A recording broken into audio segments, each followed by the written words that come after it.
Good evening. It's 6 o'clock on Friday, January 6, 2017.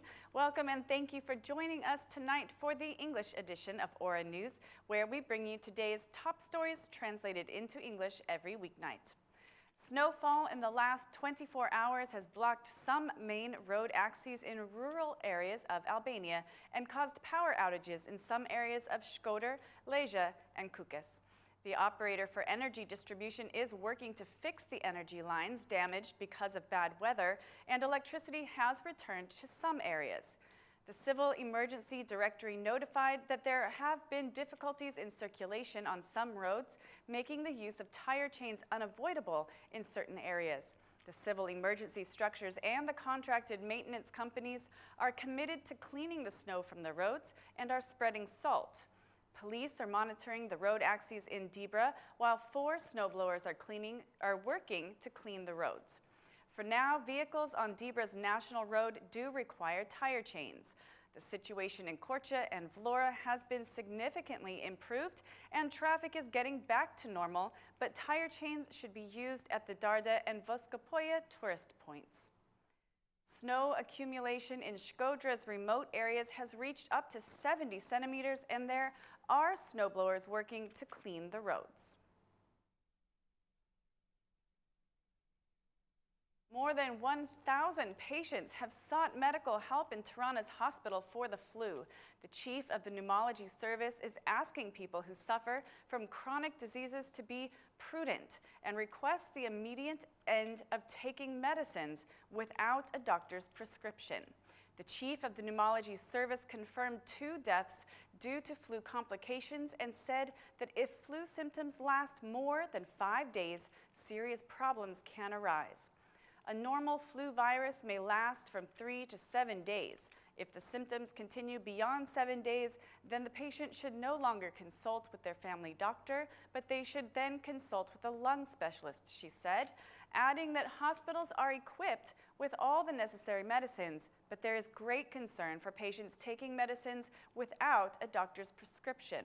According to doctors, children and teenagers should avoid taking aspirin to reduce fever or other flu symptoms, as it can cause Reye's syndrome. Citizens should see their family doctor to receive treatment and any prescriptions they may need. Tirana City Hall has provided shelter for 100 needy people who have asked for City Hall's help, with 20 among them being children. There are 4 social centers being used to shelter the needy, and Tirana's mayor visited the social center in Administrative Unit number 9 today, where 40 people are currently being sheltered. There are 4 social centers in Tirana. We have provided shelter to 100 people in the last 24 hours. Some of them were living on the streets, some are from other cities, and some are from the Roma community who were living in sheds, said the mayor. The mayor called on citizens to cooperate and get help in order to face this emergency situation, and warned of removing parenting rights from those parents who leave their children in the streets. I want to call on the citizens to help the elderly and the children. Last night we found some children on the streets whose families live in Tirana, and we returned them to their houses. We will not hesitate to remove parenthood rights from irresponsible parents who put their children out of their houses for any disagreement they may have. Most of the children in the streets come from families that live in Tirana or in nearby cities, added the mayor. Tirana City Hall and other state structures have taken the necessary measures to help citizens endure the cold weather and have also spread salt in the suburb areas. The ombudsman issued a call today for the 61 mayors of the country to help the needy and homeless, and also called on the Ministry of Health to set up groups to conduct medical checks in the field, especially in the areas where Roma and Egyptian communities live. As the country is bracing for continued bad weather, the ombudsman says that the City Hall should take immediate measures and create alternative shelters for the needy, homeless, and the lonely. The ombudsman praised the work of journalists, who he thanked for conveying information and gathering citizens' concerns despite the difficult weather conditions. The Central Election Commission has ordered the substitutions for the MPs Dashamir Tahiri and Shkolchim Salami, whose mandates were removed at the prosecution's request for violating the decriminalization law. In today's meeting, the Central Election Commission gave the mandate of the Socialist Movement for Integration MP Shkolchim Salami to the next MP on the list, Flamur Chalai, and the mandate of the Democratic Party's MP Dashamir Tahiri was given to Edmund Zainom, an MP from the Party for Justice, Integrity, and Unity. There are three scenarios that may happen at the end of the court's decision. The court may leave the CEC's decision in power. If the court rules in favor of the two former MPs, their mandates will be returned, and there is the possibility that former MPs will continue to receive their salary until the mandate of this parliament ends, even though their replacements will exert the duty. Democratic Party's Vice Chairman, Eddie Paloka, thinks that the upcoming parliamentary elections may be postponed in order to give time for the application of electronic voting and counting. Mr. Paloka said that if the time is needed to ensure electronic voting and counting, the June 18th parliamentary elections can be postponed by a few months. The DP's Vice Chairman said that to guarantee free and honest elections is vital for the country's future.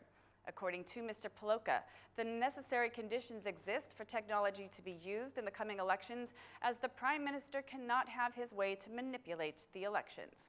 Mr. Paloka continued saying that, with Prime Minister Rama, there is no guarantee for free and honest elections, and that the opposition will use any means to remove him. The Vice Chairman of the Democratic Party did not exclude protests as an option, and he went even further, warning of instability in the country if the majority tries to manipulate the elections by buying votes. Democratic Party leaders are consulting with party structures to gather valuable suggestions and relevant stances. If Edi Rama continues to buy votes, there will be consequences, and in this case, we can no longer talk about stability in Albania, said Paloka. The Durrës prosecution claims that dereliction of duty by Durrës judges resulted in the liberation of Liles Ambarisa, the former member of the Durrës crime gang. Being unable to investigate judges from the same city, the Durrës prosecution transferred the case of Liles Ambarisa to Tirana's prosecution. Based on Durrës prosecution recommendations, Tirana's prosecution will verify the Durrës court rulings made over the last 2 years, which reduced Liles Ambarisa's sentence several times. Liles Ambarisa was liberated several days ago by the Durrës Appellate Court, which set him free on parole.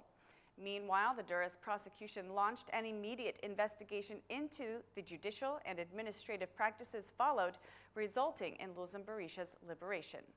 The decision of the Durrës Appellate Court has also been sent to the Supreme Court. That's all for our English edition this evening. Please join us again Monday through Saturday at 6 p.m. for your local news in English.